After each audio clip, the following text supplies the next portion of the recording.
Assalamualaikum warahmatullahi wabarakatuh.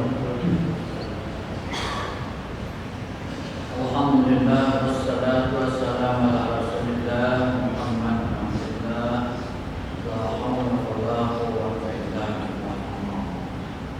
Hadirin yang salam syukur yang dirahmati Allah. Para ulama kita telah berkata di akhirat kelak manusia akan terbagi kepada 3 kelompok. Yang pertama disebut kelompok itu kelompok al-muttaqun. Kelompok yang kedua disebut al-mukhalitun. Kelompok yang ketiga al-kafirun atau kafir. Kalau kelompok-kelompok al-muttaqun, orang yang takwa, kita sudah tahu siapa orang yang takwa kepada Allah, yang tidak perlu dilakukan lagi. Kemudian kelompok al-mukhalifun. Mukhalifun itu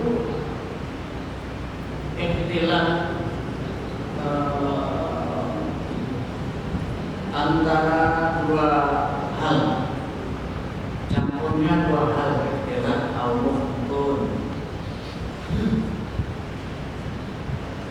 Al-mukhlifun itu adalah mereka yang dulunya itu melakukan berbagai macam pekerjaan, selain mereka juga melakukan perintah Allah, tapi campur antara ajaran setan, antara ajaran Allah dan Rasulnya itu sama-sama dilakoni.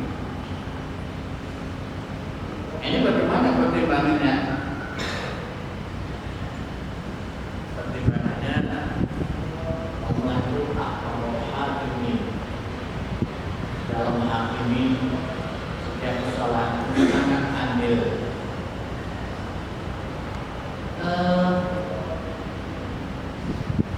Mereka ini akan akan ada timbangan yang sifatnya terang, yang sifatnya gelap. Timbangan yang terang itu yang tentang kebaikan. Timbangan yang gelap itu adalah perbuatan jahat. Orang ini sudah meninggal. Mana yang berat? Walau sebesar zarah. Makanya dalam Al-Quran itu disebut bahwa ya'mal misqala dzarratin khairan yarah. Tapi sebaliknya juga bahwa ya'mal misqala dzarratin syarran yarah. Akan ditimbang. Kalau berat kebaikannya, ya, walaupun hanya sebesar zarah, mereka akan mendapatkan balasan surga.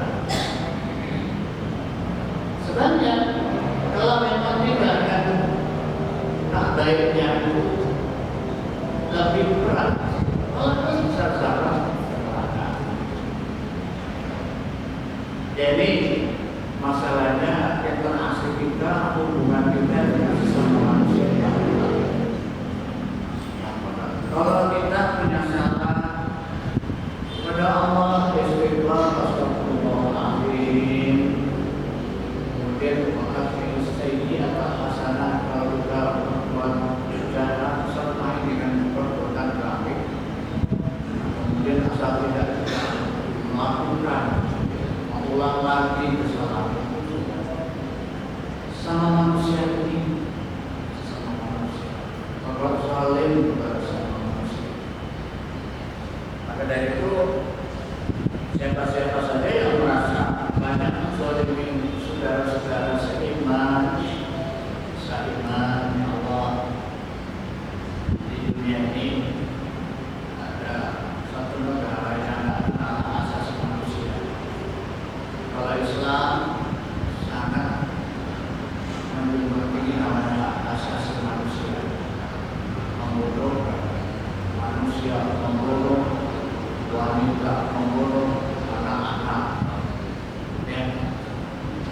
siapa dia? Ya nyatanya ya Allah, nah, asasi ya kan namanya manusia. Makanya siapapun yang benar begitu mulianya manusia, asasi manusia, kemanusiaan manusia, tidak akan terjadi keseluruhan. Nah, yang begini yang pertama, yang Masya Allah, ya tentunya ketika dia terlalu banyak melakukan kezaliman sesama, kalau kita belum sempat minta maaf kepada mereka, mungkin uangnya yang dizalimi, mungkin ya hartanya yang dizalimi, dan sebagainya. Banyak perbuatan zalim yang dilakukan oleh mungkin masa besar yang kuat, aminkan yang kecil yang lemah. Jadi ketika kondisi seperti ini, ya tentunya apa ya? Kalau memang amal kebaikannya nggak tekor, insya Allah mereka mendapat balasan. Dan walaupun sebesar. Kemudian kalau yang ketiga adalah kafir. Kafir kafir. Jadi kita tidak boleh menuduh seseorang atau kelompok itu kafir. Seorang kafir. Kafir itu apabila sudah memenuhi 3 syarat yang memang ucapannya sudah beda, keyakinannya sudah beda, perbuatannya sudah beda, baru dikatakan. Kalau mungkin perbuatannya dia tetap berusaha dan percaya, makanya sebenarnya orang Yahudi korban dahulu yakin dengan apa yang dikatakan Rasulullah, tapi dia nggak percaya. Apa alasannya? Dia bilang Muhammad itu nggak pernah bohong.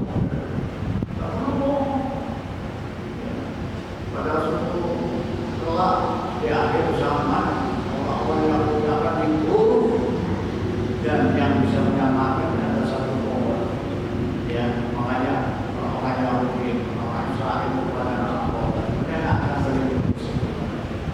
Ini sesuai yang sabda Rasulullah bahwa itu yang akan menyelamatkan mereka kepada Tuhan. Akhir ketika saat kita ucapannya sudah enggak